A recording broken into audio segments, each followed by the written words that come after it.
నెల్లూరు జిల్లా కావలిలో ఏపీజే అబ్దుల్ కలాం వర్ధంతి వేడుకలు ఘనంగా జరిగాయి. పట్టణంలో మాజీ రాష్ట్రపతి ఏపీజే అబ్దుల్ కలాం విగ్రహానికి ఎమ్మెల్యే దగ్గుపాటి వెంకటకృష్ణారెడ్డి పూలమాలలు వేసి నివాళులర్పించారు. అబ్దుల్ కలాం ఆదర్శప్రాయుడన్నారు.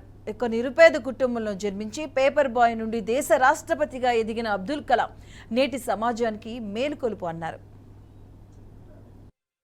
ఒక మహోన్నత వ్యక్తి, ఆదర్శ పురుషుడు, భావితరాల ఆశ జ్యోతి, మంచి భావాలు గల శ్రీ అబ్దుల్ కలాం గారి 9వ వర్ధంతి 2015 జూలై 21 తేదీన తనకి ఇష్టమైనటువంటి అధ్యాపకులుగా తను లెసన్ చెబుతూనే టీచింగ్ చేస్తూనే మరణాన్ని పొందిన మహోన్నతుడైన వ్యక్తి. రాముడికి ఎన్ని లక్షణాలు ఉన్నాయో ఈ కలియుగా అబ్దుల్ కలాం గారికి కూడా అన్ని లక్షణాలు ఉన్నాయి.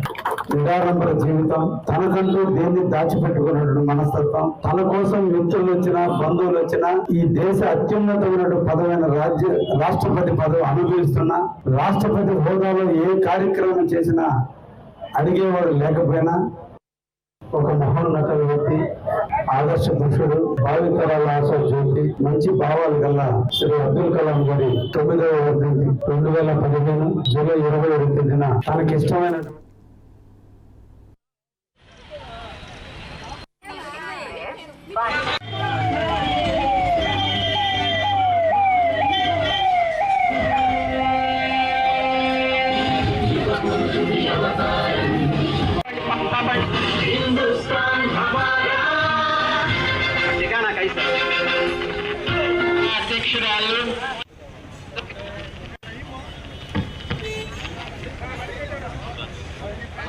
మాల పట్టుకోండి సార్.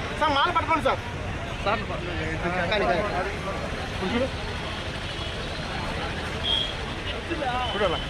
ఓకే.